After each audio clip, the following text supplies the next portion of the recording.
창세기 오늘은요 45장 1절에서 8절 말씀을 우리 보겠습니다. 창세기 45장 1절에서 8절.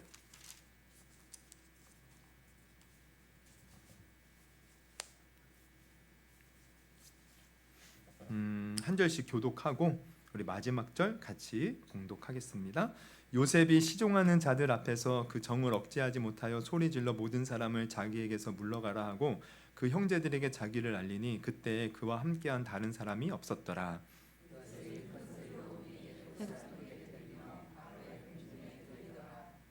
요셉이 그 형들에게 이르되 나는 요셉이라 내 아버지께서 아직 살아 계시니까 형들이 그 앞에서 놀라서 대답하지 못하더라. 요셉이 형들에게 이르되 내게로 가까이 오소서. 그들이 가까이 가니 이르되 나는 당신들의 아우 요셉이니 당신들이 애굽에 판 자라. 당신들이 나를 이곳에 팔았다고 해서 근심하지 마소서, 한탄하지 마소서. 하나님이 생명을 구원하시려고 나를 당신들보다 먼저 보내셨나이다.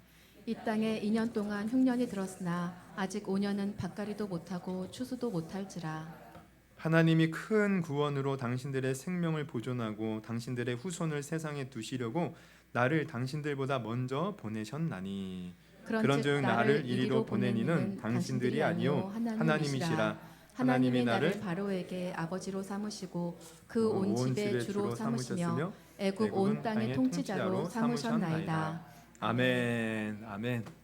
네, 오늘 창세기 45장 1절에서 8절을 본문으로 우리 사명을 따라 사는 성도라는 제목으로 말씀을 나누려고 합니다. 우리 한번 따라해 볼까요? 사명을 따라 사는 성도. 네, 우리 남은 이제 한 해도 절반이 지나가고 이제 반년이 남았는데요. 남은 한 해 우리가 사명을 따라 살 수 있기를 바랍니다. 그리고 또 우리 남은 인생도 사명을 따라 살기를 바랍니다. 돈 따라 살면 안 돼요. 돈 따라 살고 명예 따라 살고 세상 성공 따라 살고 그것이 좋을 것 같지만 그 나중에 믿는 도끼에 발등 찍힌다고 거기에 큰 코 다칩니다. 우리는 사명 따라, 예수님 따라, 생명 따라, 천국 따라, 하나님 따라. 아멘도 안 하셔. 우리는 믿음 따라 살아야 돼요. 할렐루야. 우리 스티븐 코비의 오늘 내 인생의 최고의 날에 나오는 이야기예요. 남태평양의 키니와타 섬에 이제 자니 링고라는 사람이 있었는데 아주 성실한 사람입니다. 근데 아주 성실하기로 유명한 그 사람이 비웃음을 사는 사건이 발생해요. 그것은 바로 결혼을 위해 지불한 암소 8마리 때문에 그랬습니다. 이제 이 섬에서는요 풍습이 있는데 결혼할 때 남자가 그 아내 될 사람의 아버지에게 암소를 줘요. 근데 그 여자의 이런 말 하면 그렇지만 어떤 뭐라고 해야 될까 모습, 어떤 상태에 따라서 암소 주는 수가 달라지는 거예요. 그래서 정말 예쁘고 정말 괜찮은 여자는 암소를요 한 4마리 이상 이렇게 주고 또 그렇지 않으면 3마리도 줄 수 있고 1마리도 줄 수 있는 거죠. 근데 자니 링고의 아내 사리타는요 평소에 그리 매력적인 여자가 아니었던 거예요. 그래서 그 아버지도 자신의 딸이 결혼이나 제대로 할 수 있을까 늘 노심초사했고 만약에 결혼을 하더라도 암소 한 3마리? 아니 못하면 2마리, 1마리? 이 정도만 받고 결혼을 시켜야겠다. 이러한 이제 딸이었는데 근데 이 자니 링고라는 사람이 무려 암소 8마리를 주고 결혼을 한 거죠. 그러니까 사람들이 비웃은 거예요. 그러던 어느 날 이제 퍼트리샤 맥거라는 작가가 링고의 집을 방문을 했는데 링고의 아내 그 사리타를 보는 순간 깜짝 놀랐습니다. 왜? 소문과 달리 너무 아름다운 거예요. 너무 매력적인 거예요. 얼굴에는 빛나는 눈, 자신의 참 미소, 당당한 걸음. 그래서 물어봤대요. 아니 아내가 정말 아름답습니다. 어떻게 소문과 이토록 다를 수가 있지요? 그러자 링고가 대답했습니다. 결혼 후에 여자들은 서로 이야기하면서 남편이 소 몇 마리를 주고 데리고 왔는지 그런 이제 자랑을 합니다. 어떤 사람은 암소 4마리를 줬다고 하고 어떤 사람은 6마리를 줬다고 말합니다. 그러면 암소 1-2마리에 시집 온 여자는 어떤 기분이겠습니까? 저는 우리 아내의 자존심을 상하게 하고 싶지 않았습니다. 그러니까 암소 8마리의 가치를 쳐주는 순간 그 아내는요 그 가치에 맞는 인생으로 삶으로 모습으로 변화된 것이에요. 여러분, 사람은요 자신을 가치 있게 봐주는 눈, 넉넉하게 평가해 주는 따뜻한 마음으로 변화되는 것입니다. 사도 바울은 복음을 전하다가 얼마나 많은 고난을 당했는지 몰라요. 여러분, 우리는 사도 바울, 우리 자녀도 사도 바울 그러지만 좀 사도 바울처럼 우리 자녀가 산다면 야, 너 그만둬라, 때려쳐라 이럴지도 몰라요. 얼마나 많은 고생, 고난, 핍박, 매를 맞고 죽음에 처하기도 하고, 그러니까 한마디로 누더기 같은 인생. 근데 사도 바울은 한 번도 좌절하고 낙심하지 않고 오히려 자기 삶을 당당하게 여겼어요. 왜? 하나님이 자기를 예수의 피값으로 사주셨다는 그 고백, 그 믿음이 있었기 때문에. 로마서 8장 32절, 자기 아들을 아끼지 아니하시고 우리 모든 사람을 위하여 내주시니가 어찌 그 아들과 함께 모든 것을 우리에게 주시지 아니하겠느냐.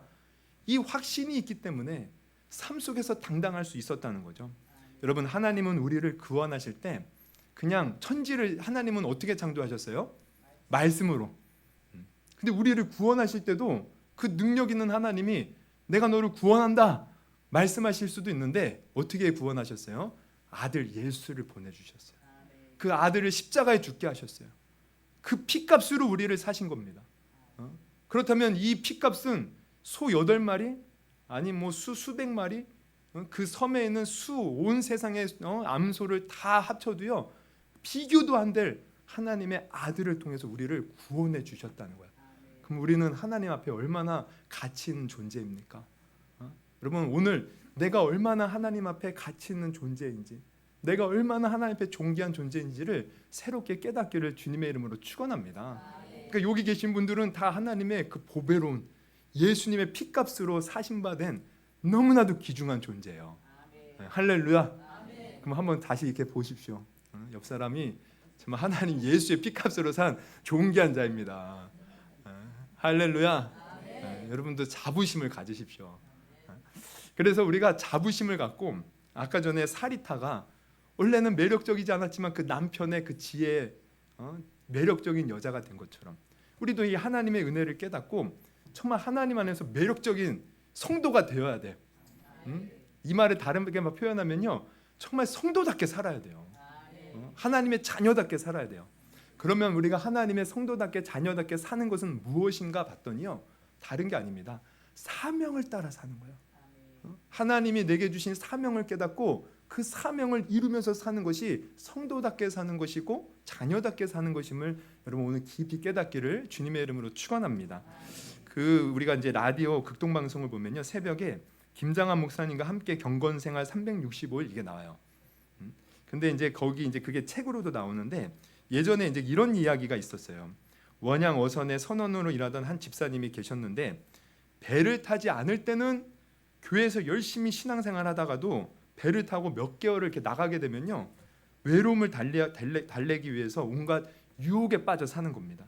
그러면서 유흥을 즐기면서 생각으로는 죄를 지어서는 안 된다는 것을 생각하지만 이게 유혹을 뿌리치기가 힘든 거예요. 막상 나가면 막 외롭고 힘드니까. 그래서 늘 죄책감이 괴로워하는 삶을 살았는데, 어느 날 다시 국내로 돌아왔을 때 뭔가 몸이 막 좀 이렇게 안 좋아서 병원에 갔더니요, 검사를 해봤더니 앞으로 3개월밖에 못 산다는 시한부 판정을 받은 겁니다. 그제서야 자신의 지난 날을 돌아보면서 내가 왜 이렇게 살았나 후회를 하면서 회개하게 되었고, 그러면서 하나님께 이런 약속을 했어요. 하나님, 그동안 내가 말로만 주님을 믿는다고 고백했는데 이제 남은 그 몇 개월 내가 정말 주님을 위해서 살겠습니다. 이 3개월 주님을 위해서 내가 살겠습니다. 그래서 가만히 생각해 보니까 주님을 위한 것, 복음 전하는 것이요 라는 것이 생각이 들어서, 자기가 비록 죽을 날이 얼마 안 남아있지 않았지만 사람들에게 가서 자기의 지금 상황을 얘기하고 과거에 잘못된 거 회개하고 이런 것을 얘기하면서 복음을 전했어요. 그랬더니 사람들이 이 사람이 얼마 남지 않았는데, 그리고 그렇게 진실하게 복음을 전하는 모습을 보고 감동을 받은 거예요. 그리고 예수를 믿는 사람들이 이 사람을 통해서 나타나는 거예요. 그런데 이분이요, 그렇게 3개월 동안 열심히 전했는데 그것으로 끝나지 않고 무려 30년 동안 복음을 전하는 삶을 살게 되었다는 것입니다. 여러분, 우리가 구원받아 하나님의 자녀가 되었는데 우리는 어떤 모습으로 살고 있습니까? 하나님께서 맡겨주신 사명을 따라 살아갈 때 정말 존귀한 하나님의 자녀로 살아가는 것임을 여러분 아시기를 바랍니다. 여러분, 역대상 이 4장을 보면요, 이 역대상을 보면은 앞에 이제 족보들이 나와요. 뭐 어디 족보, 또 유다의 족보. 근데 이제 이 사장을 쭉 읽다 보면은 누가 누구를 낳고 이름이 쭉 나오다가 9절에 가면요, 야베스라는 사람이 나오는데 갑자기 이 사람에 대해서는 좀 뭔가 자세하게 설명하는 게 있어요. 그래서 이 설명하기는 뭐라고 하냐면 역대상 4장 9절에 보면 야베스는 그의 형제보다 귀중한 자다, 존귀한 자다. 야베스는 존귀한 자래요.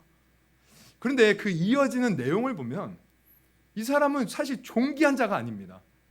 왜? 보세요. 이어서 보면 그의 어머니가 이름하여 이르되 야베스라 하였으니, 이 야베스라는 이름 자체가 어떤 의미냐면 고생을 만든다, 슬프게 한다, 이런 말이에요. 그러니까 부모가 이렇게 이름 지었어. 근데 그 이유가 뭐예요? 내가 수고로이 낳았다 함이었더라. 수고로이. 여러분, 수고로이 낳았다는 것은, 여러분 우리가 이렇게 임신한 우리 이제 자매들을 보면 기도할 때 어떻게 기도해요? 하나님 순산하게 해주세요. 순산하게 해주세요. 우리 첫째 날 때 정말 우리 집사람이 병원에서 양수가 터지고 24시간을 있었어요. 엄청나게 고생하다가 나왔어요. 근데 우리 둘째 날 때는요, 가자마자 1시간 만에 나왔어. 순산을 끝났어. 그러니까 이게 24시간 있다 보니까 병원에 한 2, 3일을 이렇게 있게 되거든요. 병원비도요 막 엄청나게 나왔는데 그 딸을 빨리 나니까 병원비도 조금 나와요.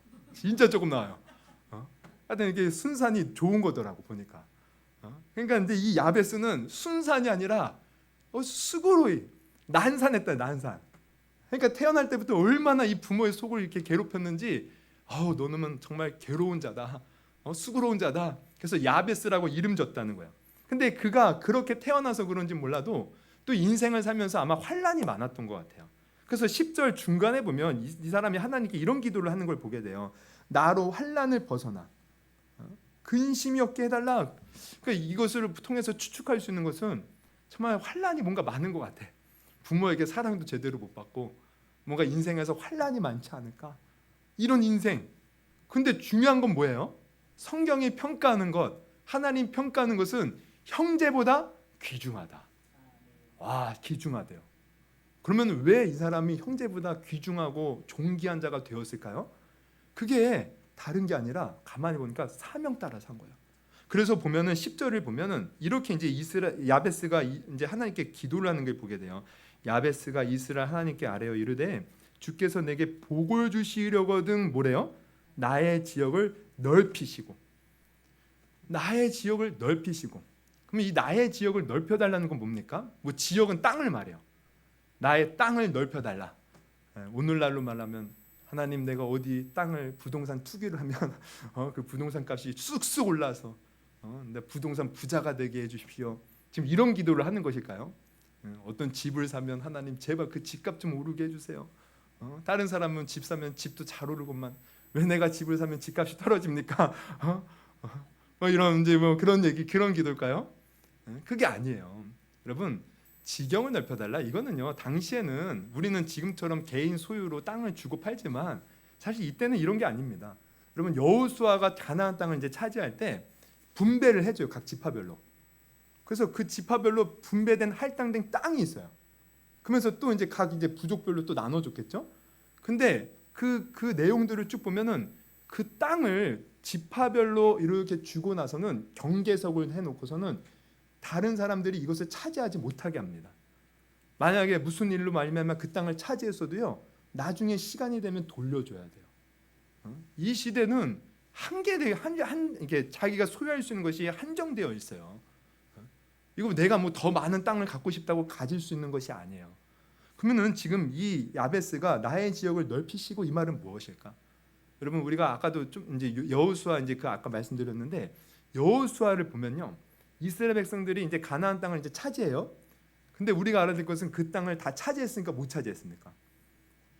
그 가나안 땅에 사는 부족 민족들을 다 쫓아냈어요, 못 쫓아냈어요? 못 쫓아냈어요. 그래가지고 그들이 그 민족에게 뒤섞여 살다가 우상 숭배에 빠지는 것 아닙니까? 지금 이 얘기는 뭐냐면, 하나님, 내 지역을 넓혀달라고 해달라는 것은 하나님이 명령하신 이 땅을 차지하고 민족을 쫓아내고 하나님의 그 나라가 세워지는 그 일, 하나님 그거 내가 하게 해달라는 거예요. 내가 하나님의 나라를 세우는 일에 나를 사용하여 주셔서 나의 지경을 하나님 넓혀 주시옵소서. 그러니까 단순히 자기의 성공을 위해서 기도한 것이 아니라 이 땅에 하나님의 나라가 임하고 통치가 임하고 하나님이 다스리는 그 하나님의 은혜가 넘치게 해달라고 그걸 놓고 기도한 겁니다. 그 사명을 놓고 기도하니까 그의 인생이 태어날 때부터 부모로부터 인정 못 받고 수많은 환난이 있었지만 하나님 앞에 존귀한 인생, 귀중한 인생이 된 줄 여러분 아시기를 바랍니다. 그러니까 여러분 우리가 사명을 따라 살면 이게 하나님의 귀중한 인생, 존귀한 인생이 되는 거예요. 하나님은 우리를 예수의 피값으로 사셨는데 내가 그 피값에 걸맞는 인생을 살기 위해서는 어떻게 해야 돼요? 사명 따라서, 하나님이 내게 맡겨주신 사명 따라서 하나님의 나라를 위하여, 하나님의 영광을 위하여 사는 것이 하나님의 그 존귀한 인생을 사는 것임을 아시기를 바랍니다. 그러면 여러분 생각해 봐요. 나는 과연 사명 따라 살고 있는가? 그러면 우리가 좀 더 깊이 생각해 볼 것은, 그러면 나에게 주어지는 사명은 뭘까요? 여러분에게 주어지는 하나님의 사명은 뭔 것 같아요? 우리는 사명하면은 주로 뭘 생각합니까? 신학교 가는 거 생각하죠. 그리고 목사 되고 선교사 되고, 뭐 선교사가 안 돼도 어딘가를 뭔가 선교를 하고, 이걸 우리는 주로 사명으로 생각해요. 근데 여러분, 제가 뭐 제 설교를 여러분 이제 계속 들어오신 분은 알겠지만 사명은요 단순히 목사 되고 선교사 되고 이게 아닙니다.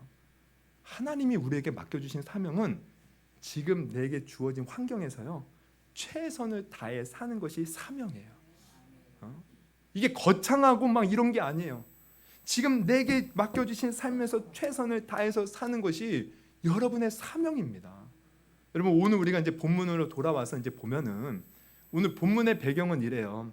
우리가 요셉 알죠? 야곱의 이제 그 뒤에서 두 번째 아들, 자기가 사랑하는 라헬이라는 그 아내로부터 낳은 첫째 아들인데, 이 요셉을 야곱이요 편애했습니다. 아주 그냥 특별히 사랑하는 거예요. 그랬더니 그 형들이요 시기를 하죠. 그래서 요셉을 어떻게 해요? 처음에는 죽이려고 했다가 죽이지 말자 하고 이제 그 이스마엘 이 상인에 팔아요. 그래서 애굽의 노예로 지금 팔려온 겁니다. 그래서 여러 가지 고생을 하죠. 그러나 하나님이 그와 함께 하심에 그가 형통하여서 결국에는 총리가 된 거예요. 근데 이 총리가 되고 난 후에 이제 그 7년 흉년이 일어난 후에 7년 흉년이 이제 들기 시작했어요. 온 땅에 곡식이 다 마른 거예요. 근데 이 요셉이 7년 풍년 동안 어떻게 해요? 잘 그 곡식을 쌓아두었어요. 그랬더니 이제 소문이 난 겁니다. 온 지역에. 야, 저 애국에 가면은 먹을 것이 있다. 그래서 이 형들이요 애굽에 지금 왔어요. 그 양식 받으려고. 근데 거기에 지금 누가 있어요? 요셉이 총리로 있는 거야. 못 알아봤어요 처음에는. 그래서 뭐 여러 가지 이제 일들이 있었는데 결국 요셉이 내가 요셉이라고, 당신이 판자 그 동생이 나라고 지금 이거 밝히는 겁니다. 그러면 여러분 지금 형들의 마음은 어땠을까요? 지금 아무 말도 못 하고 있었다고 본문에도 나오는데 어떤 마음이겠어요? 사실 두렵죠. 지금 옛날에 그 팔았던 자기 동생, 죽이려고 했던 동생이 지금 총리로 딱 앞에 서 있는데, 지금 우리를 죽일 수도 있고 우리를 해칠 수도 있는 그 권한이 있는 그 총리, 애굽의 총리가 눈앞에 지금 딱 있는데 얼마나 두렵겠습니까? 떨리겠습니까? 깜짝 놀란 거죠. 근데 이때 요셉이 뭐라고 말을 해요? 우리 5절에 보면 이렇게 말해요. 당신들이 나를 이곳에 팔았다고 해서 근심하지 마소서, 한탄하지 마소서. 지금 이 말 뭐예요? 당신은 내가 형들에게 해코지 안 한다는 거야. 이 말은 결국 형들을 이미 용서했다는 거야. 나는 형들에 대해서 아무 감정이 없다는 거야. 그러면은 우리가 생각해 볼 것은 요셉은 왜 그런 형들 때문에 팔려와서 하루아침에 그 사랑받는 그 아들로 자라다가 완전히 죽을 뻔하고 노예로 팔려서 온갖 고생하고 다 했는데, 그럼 우리 같으면은 그 형들에 대해서 어떤 마음 품었을 것 같아요? 원망했겠죠. 막 저놈의 인간들 언제 나중에 내가 잘 돼가지고 내가 아주 복수하겠다 이를 갈았을 거예요. 그 형들 보기만 해봐 내가 아주 그냥 어떻게 할 거면서 아버지 그냥 이 분노에 아주 칼을 갈았을 거예요. 근데 요셉은 그러지 않았어. 왜? 하나님의 뜻이 무엇인지 이해하고 있었다는 거야. 하나님의 뜻은 나를 먼저 애굽에 보내서 이런 환란이 있을 때 우리 온 가정을 구원하시려는 그 계획 속에서 나를 보냈다는 거예요. 이걸 아는 거죠. 그래서 5절 이어서 보면은 하나님의 한탄하지 마소서 하고 하나님의 생명을 구원하시려고 나를 당신들보다 먼저 보내셨나이다. 우리 6절 같이 읽습니다. 시작. 이 이 땅에 땅에 2년 동안 흉년이 들었으나 아직 5년은 밭갈이도 못하고 추수도 못할지라. 하나님이 큰 구원으로 당신들의 생명을 보존하고 당신들의 후손을 세상에 두시려고 나를 당신들보다 먼저 보내셨나니 그런즉 나를 이리로 보낸 이는 당신들이 아니요 하나님이시라. 하나님이 나를 바로에게 아버지로 삼으시고 온 집의 주로 삼으시며 애굽 온 땅의 통치자로 삼으셨나이다. 예, 이렇게 요셉은요 비록 형들에 의해서 정말 비극을 겪었지만 그러나 이 속에 하나님의 뜻이 있음을 알고 어떻게 했어요? 그 뜻을 따라 산 거예요. 다른 말로 하면은 사명 따라 산 거예요. 그래서 우리가 요셉을 보면요, 그가 노예로 팔려왔을 때 어떻게 해요? 만약에 이 사명을 몰랐으면 아까도 말씀드렸지만 막 형들 원망했겠죠. 그러면서 막 분노의 칼을 갈거나 아니면 주로 또 어떤 사람들은 이래요. 내가 이렇게 살아서 뭐하나? 내 인생 이렇게 하나님도 나를 버렸네. 나는 끝장이네. 내가 노예인데 어떻게 살아? 그러면서 자기 신세 한탄하면서 그냥 말 그대로 불쌍한 인생을 살았을 거예요. 근데 그는 하나님의 사명을 알았기에 어떻게 살았냐 봤더니 노예로 갔을 때 어떻게 합니까? 보디발의 집에서 그가 어떤 일을 보디발이 맡겨주든 최선을 다해서 했다는 거야. 그 일이 하나님의 일이라고 여기고 거기서 최선을 다하는 거야. 만약 우리가 이게 하나님의 일이 아니라고 하면 어떻게 해요? 아이고 내가 왜 역지로 팔려가지고 나는 여기 있을 자가 아닌데 그러면서 누가 뭘 시켜도 안 해요, 못 해요, 깨부리고 그냥 한탄하면서 대충 여러분 그랬으면은 이 요셉이 인정 못 받았을 거예요. 근데 하나님이 지금 나를 여기다 보내셨구나. 그래 앞으로 뭐 어떻게 될지 모르겠지만 지금 여기서 내가 이 일을 하는 것이 최선을 다하는 것이 하나님의 일이겠다. 최선을 다한 거예요. 최선을. 그랬더니 보디발이 그를 가정 총무로 세우죠. 근데 어떤 일이 벌어져요? 보디발의 아내가 이 이제 요셉을 청년 아래가 잘생기고 아주 젊고 그러니까 또 능력 있고 이제 꼬시는 겁니다. 나랑 함께 동침하자고. 근데 이제 요셉이 물리치죠. 그래서 얼마나 이 믿음이 좋은지 몰라요. 근데 저는 한편으로 또 그런 생각도 해봐요. 얼마나 보디발의 아내가 못생겼으면 그 젊은 혈기에 그 유혹이 안 넘어갔을까. 이거 제 생각이고요. 어쨌든 보디발의 아내도 아마 아름답지 않았을까. 부잣집 그냥 그 마나님인데 어쨌든 물리쳐요. 그랬더니 이 보디발의 아내가 화가 나가지고 저 요셉이 나를 겁탈하려고 누명을 씌워서 어떻게 결국 감옥에 가죠. 그러면 우리가 그때에도 좌절할 수 있어요. 내가 주를 위해 열심히 살았는데 내가 열심히 살고 정실하게 진실하게 살았고 죄의 유혹도 뿌리쳤는데 내가 어떻게 감옥에 올 수 있나? 여러분 다 우리가 이런 경험들 다 해보지 않았습니까? 우리에게 고난 있고 어려움 있고 힘든 게 있으면 딱 생각 드는 게 나 열심히 했는데 나 뭐 그렇게 큰 죄 안 졌는데 나 왜 이런 고난이 있어? 하나님 이럴 수 있습니까? 여러분 우리 이런 생각 다 한번 해봤을 거예요. 근데 어쨌든 요셉은 그런 마음 품지 않고 거기 갔더니 또 거기서 어떻게 해요? 미래일 앞일 내일 일은 남 몰라요. 그저 하루하루 하나님만 의지합니다. 이 마음으로 또 거기서 최선을 다하는 거예요. 그랬더니 이번에는 간수에게 인정을 받죠. 그래서 거기서도 총무 역할을 해. 모든 재반 사무를 다 맡는 거예요. 할렐루야. 그러니까 지금 요셉은요 하나님의 사명을 깨달은 자로서 뭘 했나 봤더니 자기에게 맡겨지신 그 환경, 하나님이 허락한 환경을 외면하지 않고 거부하지 않고 그 안에서 최선을 다했다는 거예요. 최선을 다. 그랬더니 형들에 대한 원망도 이겨낼 수 있었던 것이고 그래서 최선을 다하고 하루하루 주님과 동행했더니 결국 하나님이 총리의 자리에 앉혀준 줄 여러분 아시기를 바랍니다. 그래서 여러분 이 모습을 통해서 우리가 알아야 될 것은 사명은요 우리가 무슨 거창한 게 아닙니다. 지금 내 삶을 다 내팽개치고 무슨 신학교 가서 뭐 그거 아니에요. 지금 내게 처한 환경에서 최선을 다하는 것 여러분 이게 지금 우리에게 맡겨진 사명입니다.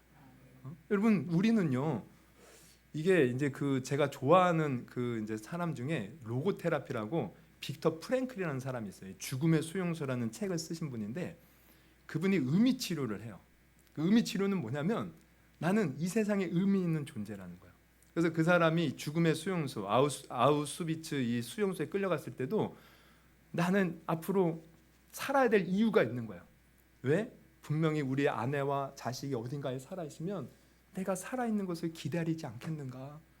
나는 살아서 그들에게 기쁨이 되어야 된다.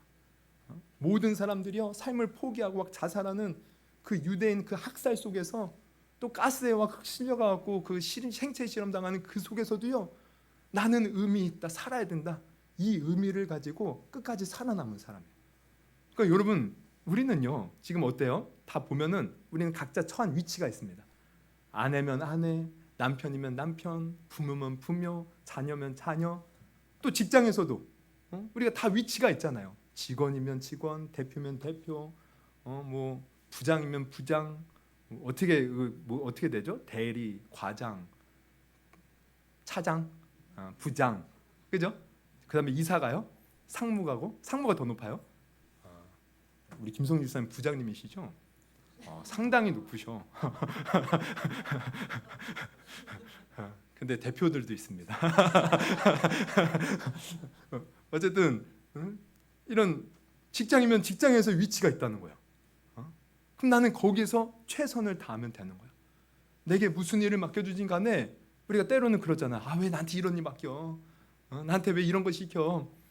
제가요 정말 요즘에 하나님이 깨닫게 한 것 중에 뭔지 아세요? 제가 교만을 하나님이 보게 하시더라고. 제가 우리 지방에 처음에 갔을 때만 해도요 정말 순수하게 열심히 해야지. 근데 제가 이제 작년부터 총무를 했어요.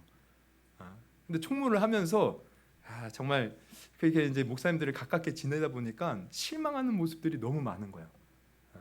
그래서 올해는 내가 여러 핑계가 있어서 총무를 못 하겠다고 내가 아주 강하게 어필했는데 아주 거기서도 강하게 저를 세워버린 거예요. 그래서 제가 아주 시험에 들었습니다. 아주 그냥. 그러면서 내년에는 이제 어떻게든 내가 무슨 수를 써도 내가 그만둔다. 근데 하나님이요 그것조차 저의 교만인 것을 보여주더라고요. 이게 교만인 거야. 니는 설교에서 제가 최근에 그런 설교했잖아요. 우리 생각을 내려놓고 내 생각 내려놓고 하나님 생각 따르라고 했는데 저는 제 생각대로 지금 하려고 했던 거야. 그래서 하나님께 철저히 회개하고 주여 주님의 뜻대로 하옵소서. 이게 내 해야 할 일하면 주님 내가 감사함으로 행하겠습니다. 그러니까 여러분 우리가 어떤 위치에 있든지 간에 그 일을 하는 것이 내 사명입니다. 여러분 그러면은 여러분은 내가 아내로서, 그리고 여자들 여기 계시는데 다 아내죠. 아내로서의 여러분은 사명을 감당하고 있습니까? 성경을 보면 아내는 남편에게 교회가 그리스도에게 복종하듯 그렇게 섬기라고 했는데 그렇게 섬기고 계십니까? 남편들 너무 좋아하지 마십시오. 남편들은 교회가 예수님이 교회를 위하여 자기 목숨을 바치신 것처럼 아내를 목숨 바쳐 사랑하라고 했어요. 할렐루야. 근데 목숨 바쳐 사랑합니까? 아내 조금 뭐 잘못하면 얼마나 제가 보니까 남편들이 잔소리가 더 많아요. 저는 집에서 남편들이 부인한테 바가지를 긁는다고 저는 지금까지 생각해 왔거든요. 근데 권을 보니까 남편이 부인을 바가지를 긁대. 잔소리를 하고 그 전에 사랑하셔야 돼요. 이게 주님이 우리에게 맡겨진 사명이라는 거예요. 부모는 자식을 노엽게 하지 말고 주님의 그 말씀 안에서 양육을 잘하는 것이 사명이고, 그러니까 우리 자녀들도 정말 관심을 가지고 사랑으로 품어야 돼요. 특히 제가 이제 어떤 분들을 보면 그런 얘기를 하더라고요. 어떤 남자들은요 직장에서 일생하고 이제 집에 오면은 피곤하다고 소파에 누워가지고 애들하고도 안 놀아주고 맨날 TV만 보고 그러다가 자고, 애들은 아주 안중에도 없다는 거예요. 여러분 피곤해도 우리 집사님, 우리 어떤 성도님처럼 힘들어도 집에 와서 아이들과 놀아주고 최선을 다하는 거예요. 우리 부모 자녀들도 마찬가지죠. 우리 자녀들 부모에게 공경하라. 주 안에서 공경하라. 이는 네가 땅에서 잘 되고 장수하는 그 복이라는 겁니다. 여러분 부모를 우리가 때로는 원망하며 상처 많이 받았을지 모르지만 마음으로 그 부모를 하나님처럼 대하면서 공경하는 것, 이게 주님의 뜻이에요. 사실 우리가 사명대로 살면 정말 우리 모든 게 사명입니다. 직장에서도 눈가림만 하지 말고 죽게 하듯 하라. 주님 말씀하셨잖아요. 사도 바울이 그렇게 얘기를 하잖아요. 여러분 그러니까 사명 보면은 진짜 우리 주변은 사명으로 다 깔려 있어요. 내가 정말 하나님의 말씀을 깊이 알고 그 사명 따라서 살려고 하면은 여러분 정말 우리가 모든 삶 속에서 하나님의 영광을 드러내는 삶이 되는 겁니다. 근데 우리는 어떻게 해요? 이 주변에 내게 맡겨주신 하나님이 주신 사명은요 너무 소홀히 여기는 거예요. 그리고 뭔가 자꾸 큰 것, 뭔가 거대한 것. 여러분 작은 일에 충성된 자에게 하나님은 큰 일을 맡기셔요. 요셉이 작은 일에 충성했더니 큰 일을 맡기셨듯이 우리가 작은 일에 충성할 때 하나님이 큰 일을 맡기십니다. 그러니까 저도 우리 이렇게 저도 목사지만 우리 목사의 길을 누가 간다, 신학교 간다, 그러면은 우리 성도들이 볼 때 저 사람이 과연 작은 일에 충성하는가 보면 되는 거예요. 작은 일에 충성하지 못하고 큰 일만 한다, 그러면 안 되는 겁니다. 작은 일에 충성된 자가 큰 일을 하듯이 여러분 내가 정말 주님 앞에 앞으로 귀하게 쓰임 받기를 원한다면 우리의 시선을요 지금 내 삶으로 돌아봐야 돼요. 그래서 내게 주님 맡겨주신 사명이 무엇인가? 교회 안에서도 마찬가지죠. 교회 안에서 우리가 조금만 이게 돌아보면 아까 오전에도 말씀드렸죠. 교회는 사람의 모임이에요. 우리가 다른 사람들의 형편과 사정을 관심 있게 보면 내가 기도해 줄 사람 얼마나 많은지 모릅니다. 내가 관심 갖고 도와줄 사람 얼마나 많은지 몰라요. 내가 정말 저 정도는 아내도 없고 혼자 사는데 그래 내가 반찬 만들 때 좀 몇 개 더 만들어서 좀 도와줘야겠다. 여러분 도와줄 일 수도 없이 많습니다. 저 사람은 조금 어렵다고 하는데 그래 내가 더 기도해 줘야겠다. 마음이 힘들어하는데 기도해 줘야겠다. 여러분 정말 우리가 해야 할 일이 너무 많아요. 근데 못 보는 거예요. 못 보는 거. 여러분 오늘 우리는 사명, 다른 거 멀리 보지 마시고 내 삶 속에 하나님이 맡겨주신 것을 온전히 볼 수 있는 저와 여러분이 되기를 주님의 이름으로 축원합니다. 여러분 그 낮은 대로 임하소서, 제가 예전에도 말씀드렸죠. 낮은 대로 임하소서라는 80년대로 제가 기억해요. 그 유명한 영화가 있었어요. 이제 책으로 원래 나왔던 것을 이제 영화한 건데요. 그 이제 이야기가 어떤 겁니까? 어떤 교사가 있었는데 장님이 된 거예요. 그래서 이제 장님이 이제 예수님 만나고 이런 얘기인데요. 실제로 그 이제 영화의 모티브가 되었던 그 이제 실화의 주인공이 임요한 목사님이십니다. 현재 목사님이셔요. 근데 그 목사님이 한 몇 년 전에 낮은 대로 임하소서 그 소설 말고 본인이 직접 쓴 이 낮은 대로 임하소서는 당시에 유명한 소설가가 그 목사님을 이렇게 이제 배경으로 해서 이제 쓴 이제 소설이고 실제로 이제 자기 이야기를 쓴 거예요. 몇 년 전에 나왔어요. 제가 이제 읽어봤는데 이제 거기에 보면은 이제 그렇게 이제 이 임요한 목사님이 그런 말씀을 하셔요. 자신이 원래는 가난한 개척교회 목사님의 아들이었대요. 근데 목사님 자기 부모님이 너무 가난한 거야. 그래서 가난한 게 너무 싫어서 부모님께 반항하고 그러면서 또 믿음도 없어가지고 교회 벽에다가 하나님은 계시지 않느니라 안요한 보고 이러면서 목사 아빠 부모님 목회하는데 엄청나게 방해했다는 거야. 그러면서 이제 컸는데 그래도 이제 공부 똑똑해서 제가 알기로는 한국 외대에 이제 들어갔거든요. 그래서 이제 공부를 이제 거기서 하고 대학을 졸업하면서 교사가 되어 결혼도 하고 아이도 낳고 그랬는데 37살 때 갑자기 눈이 안 보이기 시작하는 거예요. 그러더니만 결국 실명을 한 겁니다. 그랬더니 아내도요 뒤도 안 돌아보고 떠나갔어요.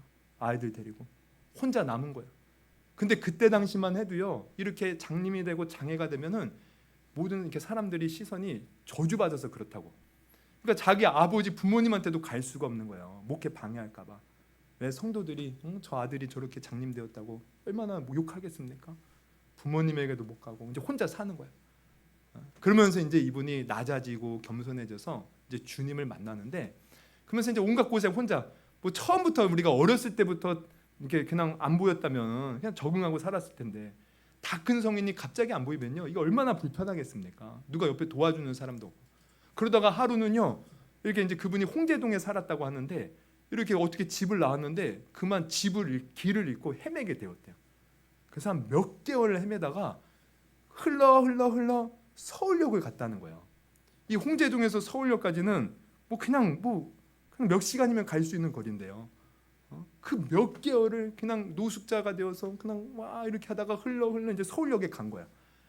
그래서 정말 이제는 누가 돌보지 않으면 몸도 다 망가지고 이게 죽을 수 있는 그런 건강도 악화되고 그런 곳에 이제 가게 됐는데, 근데 여기에 오니까요, 그때만 해도요, 고아들 이렇게 이제 그 구두 닦기 하고, 여러분 넝마주의라고 들어봤어요? 이렇게 폐지 주워서 팔면서 이렇게 하는 그런 고아들이 있어요. 그런 집 없는 어린아이들이 자기 주위에 몰려들더라는 거예요. 그러면서 그들이 자기를 도와주더래요. 그러면서 저절로 이제 그들과 친하게 되었는데, 그들과 이렇게 얘기하고 보니까 비록 어린 아이들이지만 눈물 없이 들을 수 없는 사연들이 다 있는 거예요. 어떤 아이는 엄마가 잠깐 이 서울역에 너 잠깐만 여기 기다려라. 그러고 가더니만 안 오더라는 거예요. 어떤 아이는 어려서부터 고아원에서 컸는데 형들이 너무 때려가지고 자기가 살기 위해서 나왔다는 거예요. 정말 다 눈물의 그 사연들이 있어요. 그래서 그런 얘기를 쭉 들으면서 같이 울기도 하고 웃기도 하면서 그러다가 가만히 그들의 얘기를 들어보니까 어쨌든 살아온 배경은 다 달라도 그들이 공통된 점이 하나가 있는데, 그게 뭐냐면 다들 학교를 다니고 싶어 하더라는 거예요. 학교를 다 한글을 배우고 싶어 하고 공부를 하고 싶어 하더라는 거예요. 근데 그것을 깨닫는 순간 이 임요한 목사님이 뭘 깨닫냐면, 하나님이 이래서 나를 길을 헤매게 만드시고 눈을 안 보이게 해서 나를 낫게 하셔서 이곳에 보내셨구나. 즉 이렇게 집 없고 가난한 아이들 하나님이 내가 가진 지식으로 가르쳐 주라고 하나님이 나를 이곳에 보내셨구나. 그래서 그때부터요, 그 아이들을 모아놓고 한글을 가르치기 시작했다는 거예요. 그러면서 나중에는 본인이 이제 맹인이잖아요. 맹인 학교를 세워서 맹인들을 가르치는 그러한 단체를 설립하고, 그러면서 그런 장애인들을 데리고 제가 알기로는 무슨 세빛 성교회인가 이런 성교회를 이렇게 해서 많은 사람들을, 오고 갈 데 없는 사람들 데려다가 먹여주기도 하고 가르치고, 그러면서 평생을 그렇게 가난하고 헐벗고 장애가 있고 굶주리고 이런 사람들을 돕는 사역들을 지금까지 해오셨다는 거예요. 제가 그 얘기를 들으면서 정말 하나님께서 내게 맡겨주신 사명은 뭘까? 저도 생각해봤어요.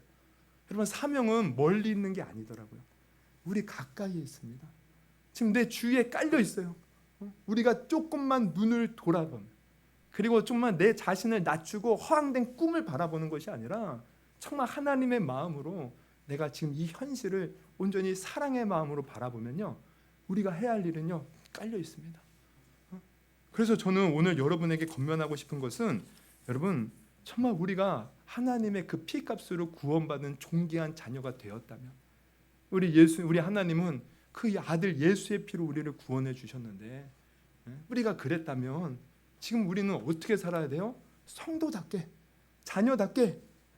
근데 그 자녀답게 사는 것은 다른 것이 아니라 하나님이 우리를 사랑하셨듯이 우리도 서로 사랑하고 섬기며 내 삶에서 주님께서 맡겨주신 그 사명들을 감당하며 사는 것이 하나님의 뜻이라는 거예요. 그러므로 오늘 여러분 정말 내 삶을 우리가 새로운 눈으로 바라봐야 돼요. 우리 성 베드로 성당이라고 저기 로마 바티칸에 가면은 그 엄청난 성당이 있어요. 저도 실제로는 안 가봤지만 가보신 분 계시나요? 어마어마하다고 그러더라고요. 근데 그 성당을 한참 지을 때 어떤 이제 그 감독관이 이제 그 인부들을 돌아보려고 이제 갔어요. 인부들은 이제 감독관인지 몰라.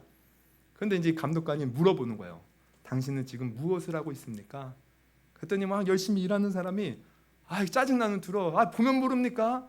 지금 돈 벌고 있잖아요. 돈 벌고 있잖아요. 당신은 뭐 하고 있습니까? 보면 모릅니까? 지금 벽 세우려고 지금 벽돌 깎고 있잖아요. 돌. 근데 어떤 사람에게 물어보니까 그 사람이 이렇게 말하더라는 거예요. 저는 지금 하나님의 집을 짓는 일에 동참하고 있습니다. 여러분, 우리의 한 번 인생, 같은 인생을 우리가 살지만 여러분은 어떤 인생을 살기를 원하십니까? 우리가 하나님의 사명 따라 살면 우리는 하나님의 나라와 영광에 동참하는 존귀한 자가 되는 거예요. 근데 우리가 이미 존귀한 자가 됐음에도 불구하고 그저 내 욕심 따라, 세상 따라, 내 감정 따라, 의견 따라 살면 여러분 그만큼 우리의 인생은 하나님의 존귀함과 먼 그런 인생을 살고 있는 것이죠. 여러분 남은 한 해 어떻게 사시겠습니까? 남은 우리 인생 어떻게 사시겠습니까? 여러분 내가 건강했을 때 내가 지금이라도 더 이렇게 걸어 다닐 때 정말 주님의 사명을 위해서 살아갈 수 있는 우리 모두가 될 수 있기를 주님의 이름으로 축원합니다. 우리 한번